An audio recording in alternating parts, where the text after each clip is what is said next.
Graça e paz mais uma vez. Estamos falando sobre decisão. Você sabe qual a pior decisão que alguém já tomou na vida?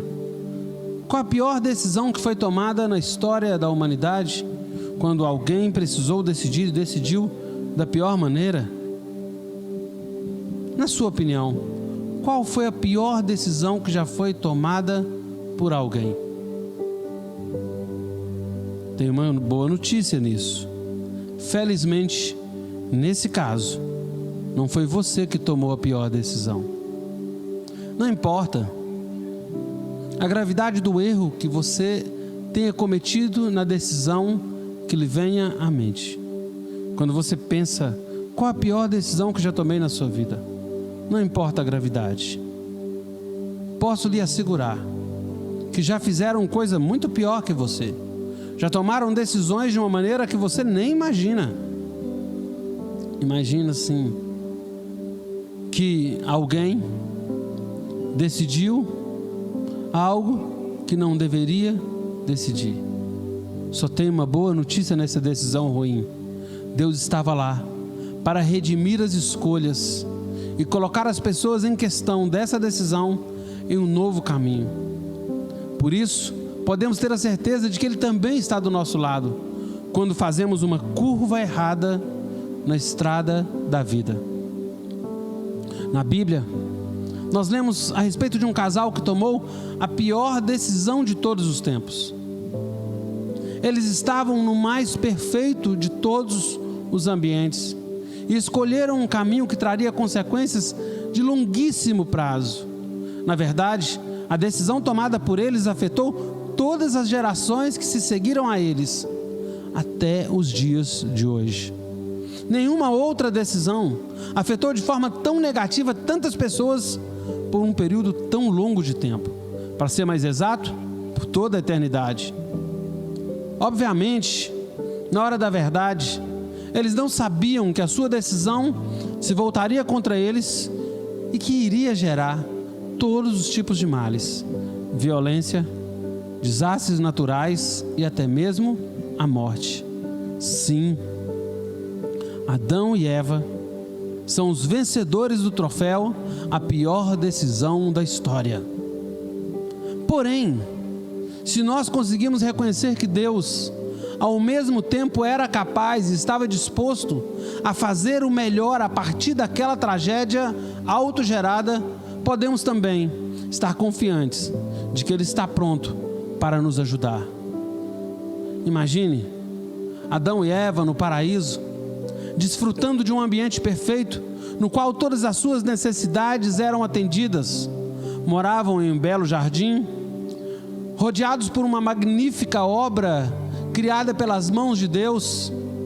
Os seus 5 sentidos não tinham nenhum tipo de restrição, não estavam corrompidos pela queda.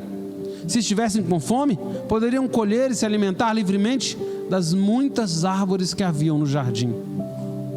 E caso desejassem algo que ainda não tinham, bastava pedir a Deus, e tenha certeza que Ele lhes daria para atender ao seu desejo. Eva não tinha nenhum tipo de insegurança, pois, além de viver em um ambiente perfeito, também tinha um marido perfeito. Não é esse o sonho? Tenho certeza que Adão recolhia todo o lixo da sua casa, ajudava sua esposa a lavar as louças. Sem dúvida, era um homem sensível, atencioso, romântico e com todos aqueles outros adjetivos tão valorizados pelas mulheres. Eva também não precisava se preocupar com o fato da sua vizinha se tornar excessivamente íntima de seu marido. Além disso, ela não precisava competir com supermodelos e atrizes que aparecem na capa das revistas. Enfim, não havia motivo para passar as noites em claro, pensando se havia mesmo se casado com o homem certo. Adão e Eva também tinham uma vantagem de ter um acesso direto a Deus. Caminhavam com Ele no frescor do dia, evidentemente tendo conversas super agradáveis e muito provavelmente obtendo todas as respostas para suas perguntas diretamente da fonte. Só que num belo dia, tomaram uma decisão que acabou com suas caminhadas vespertinas ao lado de Deus. Quando estavam juntos a uma árvore, da qual tinham ordens para não comer, tomaram uma decisão que contaminou o relacionamento que mantinham com Deus e entre si.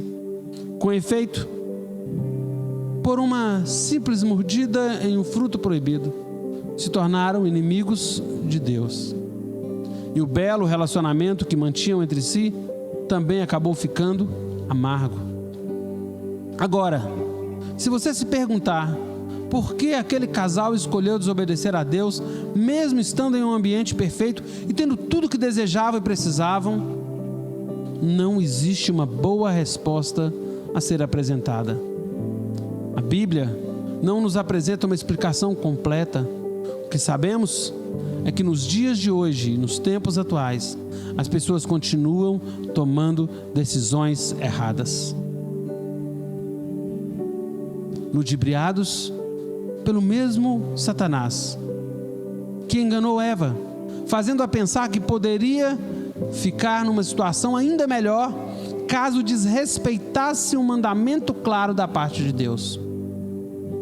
A exemplo do casal vencedor do prêmio A Pior Decisão da História, normalmente escolhemos fazer aquilo que pensamos ser o melhor para nós mesmos e acabamos desrespeitando os avisos e a sabedoria dos outros, inclusive de Deus. A exemplo de Adão e Eva, normalmente escolhemos fazer aquilo que pensamos ser o melhor. E o mandamento de Deus era claro: de toda árvore do jardim comerás livremente, mas da árvore da ciência do bem e do mal, dela não comerás, porque no dia em que dela comeres, certamente morrerás. Quando Satanás, disfarçado de serpente, aproximou-se de Eva, ele se concentrou, como é costume pessoal dele, na única coisa que Deus estabelecera limites em toda a sua criação até então. Ele desviou a atenção de Eva de todas as coisas boas que os rodeavam, as muitas árvores das quais eles eram livres para comer, e colocou em questão a sabedoria e o amor de Deus. Ele a enganou, fazendo-a pensar que poderia ficar numa situação ainda melhor caso desrespeitasse o mandamento claro do Senhor. Adão também não sai imaculado dessa história, obviamente. Ele era o companheiro de Eva. Ela foi tentada e depois Adão aderiu à sua decisão errada, ao provar também do fruto proibido. E assim, ambos pecaram, mesmo estando rodeados de inúmeras bênçãos. Talvez a sua história pessoal seja semelhante a essa. Talvez você tenha sido criado em uma família estável, seja filho de pais amorosos e tenha tido oportunidades maravilhosas. Talvez o fascínio de fazer as suas próprias coisas e suas próprias escolhas tenha lhe distraído daquilo que melhor conhecia.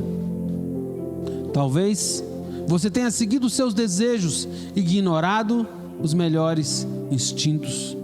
Talvez você tenha desprezado as riquezas que tinha, pensando que haveriam fortunas em lugares, princípios fora do seu ambiente. Que o Senhor nos abençoe, que nós sejamos capacitados a entender onde estamos, a fazer a leitura do lugar seguro no qual o Senhor nos plantou, e não saiamos aventurados pela vida a quebrar princípios, esperando encontrar no final do arco-íris um pote de ouro. Que Deus te abençoe e fique conosco nessa série sobre decisões.